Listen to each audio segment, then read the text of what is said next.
సమకూరింది. గురువారం హుండీ లెక్కింపు నిర్వహించారు. 1,23,00,000 రూపాయల ఆదాయం వచ్చింది.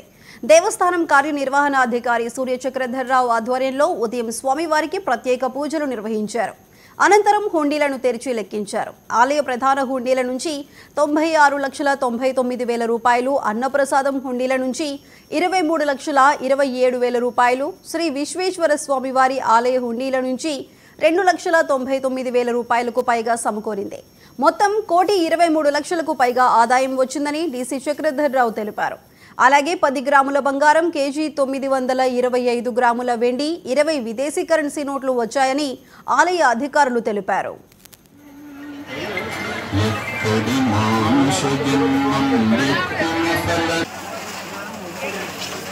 ఆత్రేయపురం మండలం వాడపల్లి గ్రామంలో వేయించేస్తున్న స్వయంభూ శ్రీ వెంకటేశ్వర స్వామి దేవస్థానంలో 31 రోజులకు గాను ఈరోజు హుండీలు తెరవగా 1,23,25,672 రూపాయలు నగదుగా వచ్చింది. అలాగే 10 గ్రాముల బంగారం, వెండి కేజీ 925 గ్రాములు వచ్చింది. 20 విదేశీ మార్గం వచ్చినాయి. మరి దీంట్లో ఈ యొక్క కార్యక్రమంలో దేవాదాయ ధర్మాదాయ శాఖ తరఫున తనిఖీదారు వారు రాజమండ్రి, అలాగే బి కిరణ్ కుమార్ గారు, బి నరేంద్ర గారు ఈవోస్ కూడా ఈ యొక్క కార్యక్రమంలో పాల్గొన్నారు. మరి ఇందులో గ్రామస్తులు, అలాగే ముదునూరు వెంకటరాజు గారు, కడ్డూరి నరసరావు, ఉపసర్ణ పొద్దుల బాబురావు గారు, భద్రవేలు పోలీసుల సమక్షంలో అంది స్టేట్ బ్యాంక్ ఆఫ్ ఇండియా వారు ఈ యొక్క కౌంటింగ్లో పాల్గొనడం జరిగింది. ఓం నమో వెంకటేశ్వర.